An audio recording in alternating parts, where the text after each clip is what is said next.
Hello and welcome to Dubai Trains, and welcome to another layout update video and part 2 of the track installation. And we're just gonna pick up straight where we left off. We left off here right in this section of turnouts, and I laid this track here. It's the only part of, well, you could call it double track main line, and I had some questions about that. I'm going to answer that.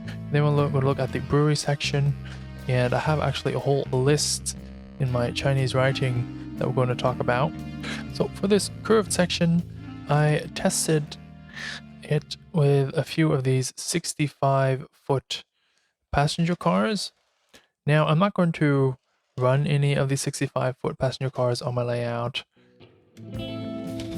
but I just want to test it with a little bit more of extreme rolling stock than I'm actually going to use, just to be on the safe side. So here you see it clears it just barely, but like I said, I'm not going to run these, but if I want to, I can. Now another question is, how much spacing is in between these tracks? Bottom half of the north track to the bottom half of here is exactly 5 centimeters. Now that's what I want to talk about this section. Now if we go here, the brewery, I already did this what's called a siding track and these turnouts right here, and I'm just moving on slowly. With this siding, we actually did almost all the sidings. There's one more right here, a little bit hidden further down, but all the sidings are done. So I started with the spurs as well. You see I got one here, got a few over there. There's something to talk about there also. One here is the spacing. I changed it a little bit because I was worried when I operate, how are you going to have tracks a little bit too close to each other. Yeah, that's great. Because how does this work in the prototype? There'll be a plank in between the two cars that they use for offloading. But the downside is like this: you cannot read at all the numbers that are on the car. That number, 1029, it's just there's no way you can read it when it's like that. So initially had it spaced a little bit further, but I thought, down in the operations, how are we going to deal with that? There's plenty of ways to deal with that. I think, for example, we can have two car card boxes, or maybe one box with a sheet in front of it. So the cars on the rear track go behind the sheet, and all the cars on the first track go in front of it, or something like that. And then here is going to be the grain offloading facility. So one thing to know, and is this design mistake that's often made, is if this would be the grain offloading, let's say pit where you can let the grain dump through, and then it goes up the excavator up. Is a lot of people, they put this on the end of the track, but then you can really only serve one rail car, because if you have another car here, then you can never get there. So another option is to put it at the front of a track, and then you could have two cars, so one car here, then one car here, and then you can push them on, but then this car is blocking the track right here. So what you ideally do, what I'm going to do, I'm going to put it here. I might have the building that's a bit bigger, covering both tracks, but I think I'll just actually not have that. It's nicer to see the cars peek out. But anyways, I'm going to put it here, so then you can have one car here and one car here unloading, and then when this one is done, you can just push them on and have one here and one here. So this track, although it fits 3 cars, is meant for only 2 cars. Now this whole brewery area, I don't want to talk about it too much because it will be done later in this video. Now onto this car float. I just got some cars right here, and we need to talk about that a little bit, and I am going to ask for your input in this video, what you think I should do, because this is the standard car float. This is the standard length. I just put these pieces right here, nothing set in stone yet. In my operating plan, I actually had 15 spots right here. Now if you fill this in, you're always going to have 14 because you don't have 3 tracks all the way. There's supposed to be 5 cars on each track, but then here obviously, because you have this turnout right there, is going to miss a spot. So you can still put a car here, you could put a car there, and then here goes 3 again. So you got 3 times 4 is 12 plus 2 is 14. But somehow, I don't know how, but if you look at this, these are 40-foot box cars, and I think it might be lined up for 50 foot. So it's 1, 2, 3, 4, 5. Oh, behold, look at that. You got about, if you measure it correctly, 1, 2, 3, 4 of these sections left over.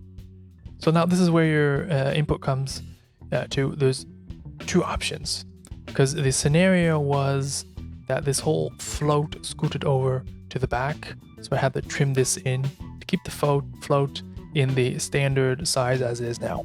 That's option 1. Keep it as it is, trim this back, have a little bit more room for a few extra cars, maybe a hopper or something like that. Or option 2 is I just take this space, and it's 1, 2, 3, 4 of these segments. Let me just trim it in a bit. 1, 2, 3, 4. I trim the float. I don't need to trim this. And also, it's a little bit why I'm leaning towards this variant, is the float just looks smaller, which is great, because it was such an enormous float. It's so big for this layout. And somehow by just sliding those bottom plates over, it really seems to fit better. And it's difficult to see maybe on the camera, and it just seems to be a bit more proportionate. And then the downside, well, quote, quote, downside, is that I stick to the original 14 spots that I actually always planned. So yeah, that's, what do you think I should do? Option 1, keep the float as is, change the layout, or option 2, trim the float? Let me know in the comments down below. So now it's time to show off a little bit, or not show off, but to go a little bit into detail when it comes to redundancy. So let me just put this camera down. Let me put it something like this, because as you remember from the last video, we talked about where to place rail joiners, and my statement was I only trust one rail joiner. So if you have one here that's powered, I would trust that one, but I wouldn't trust that one. So I will put another power point here, because from this side I would trust that one, but not that one, and that's why there's another power point there.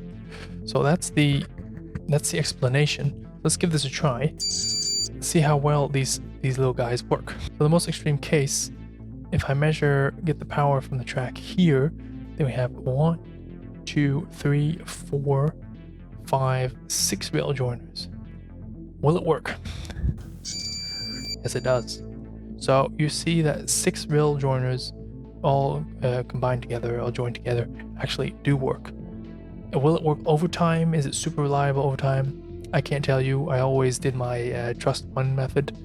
Here we have another one. We can just do another one. This track has another joiner way over there, so I'm going to put one side there, and then we have 1, 2, 3, 4, 5, 6 rail joiners again. And there we go. That works as well. So 2 times 6 rail joiners, and that works. I will say that every now and then a rail joiner has some poor contact, but that's mostly because I pre-painted the track. So what I do now is I always clean the ends of the tracks. Definitely if it's painted like this one here, or pre-weathered with rust like this one here, if I can focus, I definitely clean the end of the track before I put the rail joiner on it. So let's talk a little bit about S-curves. An S-curve is when you go from a right hand straight to a left hand, or the other way around. You always want to try to avoid that, especially when running on longer cars. Is that the problem is that one car is still making the bend to the right, and the other one's already starting the bend to the left, and then your couplings, your cars can really, see if I can get that in there, can really make a movement like this, and that can cause derailments. So you generally don't want to do that. Now, why did I do that? Need to have a little bit of a explanation of what's going on here, because this track to the left actually leads into staging. So these cars will be staged, spotted, parked somewhere here. And so when an engine comes in, let's say this is an engine for today, you just want to be able to couple and get 100% guaranteed couple. So for that to happen, you want to have this track to be as straight as possible. But because we want to go from this side of the the layout from the middle to the back, there needs to be this S-bend. So we need to somehow find a compromise for that. Now, this is a very tall building. It's not going to be a Barilla factory, but this is a tall building. And there's going to be a freeway or expressway right here. This gray bar is going to go over the track. So you really can't see anything. So you really want to make sure they have 100% guaranteed couple every time. So that's why I put this very stringent bend here. It's actually still 22-inch curve, so it's not that much. Just to get in that direction and then to be able to fade it out as we go there to the left. Because it really is quite specific, because if I would park this car right here, then I think that this, see this coupler just doesn't line up yet. So you missed the boat. So you really gotta plan it well to be able to get this guaranteed coupling. So that's what I wanted to talk about there. So let me finish. I'm hoping this is going to be a 3-part series. So in the second part, I'm going to, that's what you're watching right now. I'm going to finish this here. And as we did all the sidings, hooray, I'm going to finish some more spurs. I want to finish all the spurs here in the near north section. And I'll probably just clean the layout out, get everything off of it, vacuum it for some nice footage. And then part 3 will be all about this yard right here on the left. The track that enters the yard, turnout, sorry, is right here. So that's already there. So everything after here to there is just a load track. That's probably going to be part 3. So here we are again. I didn't clean anything up, as you see, but I did finish all the spurs on the new north section. So I'm actually really happy with that. And I made that quickly swing over here, and I still have one piece of painted flex track left. I still have a whole box, but you know, they're unpainted. So there's one for here, nothing too special, it's just out in the open. This distance is long enough, I think, for shorter trucks to back up, to also load and offload. It's going to be a warehouse. There's going to be a lot of warehouses here, storage rooms. There's one structure right here, and the track goes into the structure. Finish the one over here, and this one over here has space. Let's show you a little bit what's going to happen. This is a 40-foot car. Has one space here and one space there, keeping the siding free. And what I'm going to do at the end, I'm actually going to chop off a piece of a boxcar, just stick it here inside the building, inside the archway, so it looks that this track continues. And obviously this back track is staging, so you're not going to see that at all. And there's actually going to be one more spot right here, but that will foul the siding, but that's okay because it's a switching layout.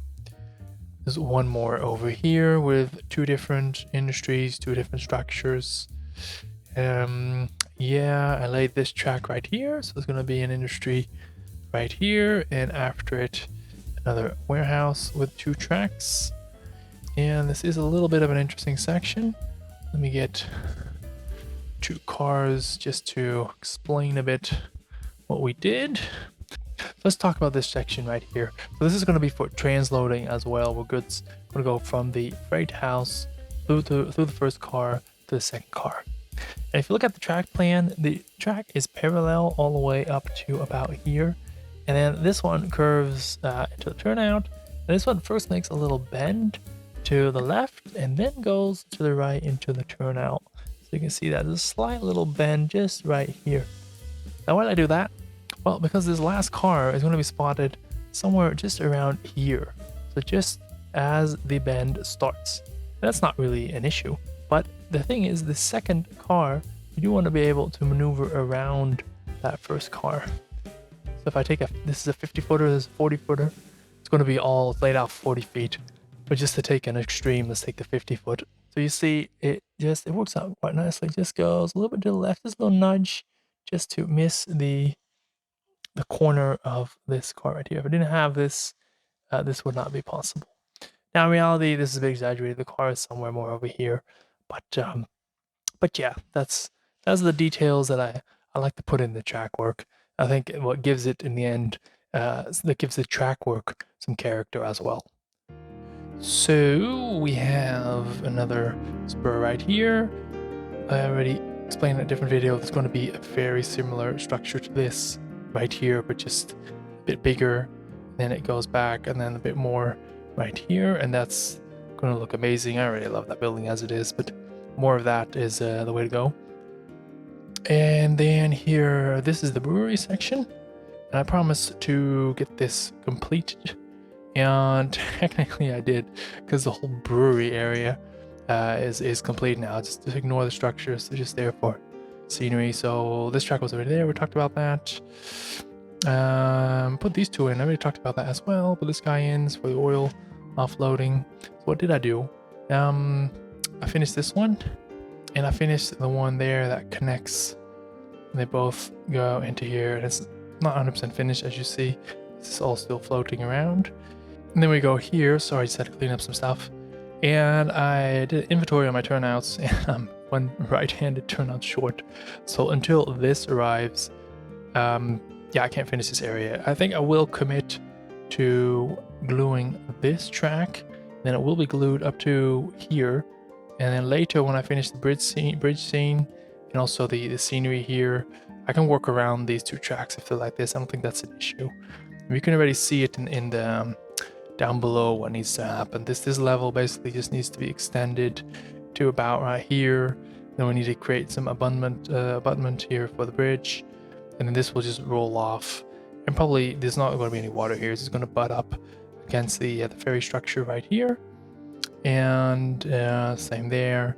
And it's just a low. It's not going to be a river. It's just going to be like a stream. It's not very realistic to have a river here, and that just exits to the float, to be honest.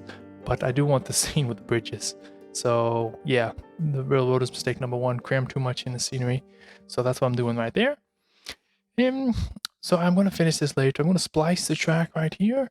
It's a bit of an odd shape, and that's all because we want to go around this track because that's the team track. And what does it mean when I say I'm going to splice the track? Then let me just swing over here. So I have a nice example right here.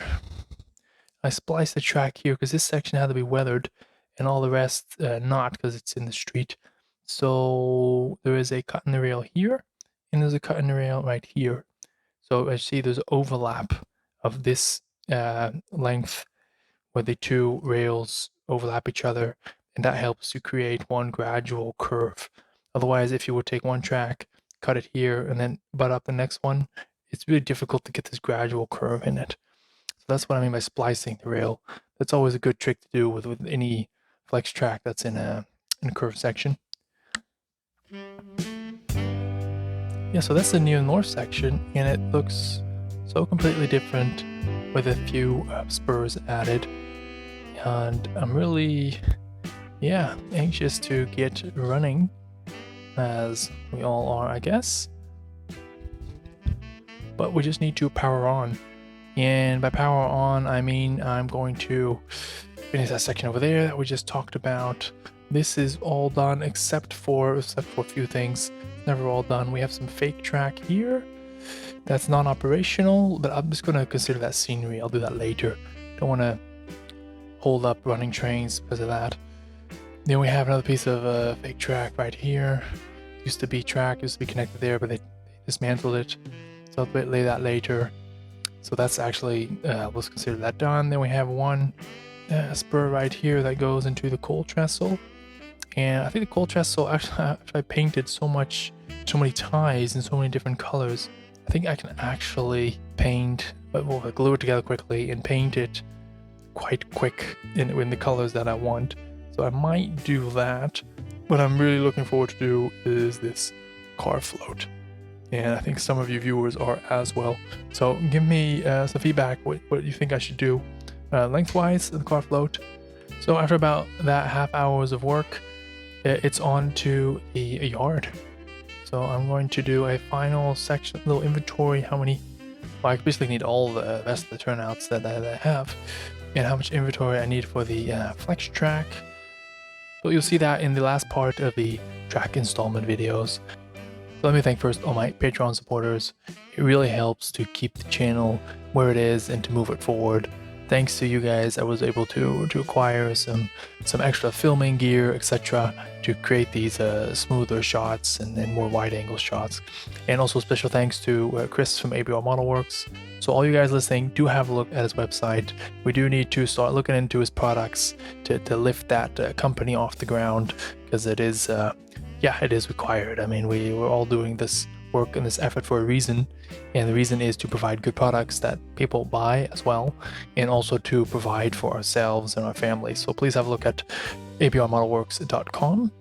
And last but certainly not least, the viewer, thanks everyone who is not yet a Patreon member to have a look, and everyone who wants to become a sponsor of the channel in some other shape, way, or format, just reach out to me and we'll see what we can do.